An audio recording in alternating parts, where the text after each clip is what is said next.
The family of the hour. Pastor Mike Signorelli, your beautiful wife and daughters.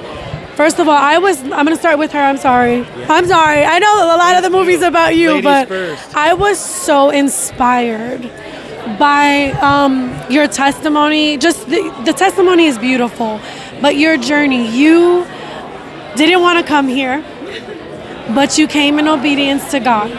Then you start going through your own battles, and you were relentless. You're like, I'm going to worship my God. Talk to that. Talk to the boldness that it takes. I think for revival to happen, it has to be people that are determined, come what may, regardless, we're going to worship our God. Yeah. Talk to that. Yeah, well, I think there's people who, they look at their own experience and they think like, how could I do that? But really, it's not even your own strength. And so when I felt weak, I was like, you're right, I am weak, but he's strong. And so you just, every day, if you're contending for revival, you have to understand you actually are weak, but you're strong in him. And so it was just reminding him, reminding myself, even when I did feel weak, that's okay, because his strength is perfect, and it's made perfect within my weakness. So, come on. How was it for you to see your wife? I mean, have you seen the film yet? Oh, yeah. I'm sure, yeah. Post-production. Obviously, you have to be in it. How was it for you to just see her story come forth like that? I mean, I had a front row seat for her story, and there's footage that didn't make the film where she's laying in bed crying uncontrollably, saying, Mike, I feel like a prisoner in my own body. And to be honest with you, it was like, as a family, I remember thinking God, just like Job, though you slay me, yet will I praise you.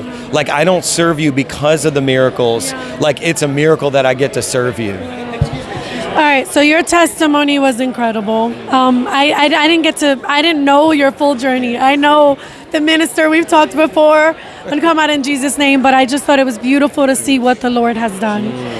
You were 15 years old, you're reading the Bible all the way through. Yeah. What's it like being completely enamored by God at such a young age? Well, I believe that Gen Z is looking for God right now. And so if you're a teenager even watching this, just understand that if you seek him, you will find him. Yeah. And that's why I was broken, I was lost, but I was seeking him. And I had an encounter in my room that changed me forever. Can I talk to your daughter? Please Is that do. okay? Yeah. I'd love to hear from you, because that was a staggering statistic to me. 80% of Gen Z is bold about their faith. They're outspoken about their faith. Talk to that, because people think that it's about to die. Christianity is about to die. The next generations are not going to carry the torch, but that's not true. Well, we traveled all across America leading up to this movie release, and we saw so many hundreds and hundreds and probably even thousands of Gen Z bring their e-cigarettes and bring their idols up into the front and actually throw it in the trash and destroy it. So Gen Z is surrendering to Jesus. Come on. I cried at that scene when the guy puts his phone on the altar. Yeah. The guy next to you is jumping, and you think he's all right, and he struggling with suicide. Talk to that, because it does look bleak. It gets depressing. And even Christians, you guys talk about church hurt, pastors. I mean, I'm a pastor's wife. I know all about having a broken heart often. A broken heart often. Talk about these things. Yeah, matter of fact, at one location, it was a pastor's daughter who was suicidal.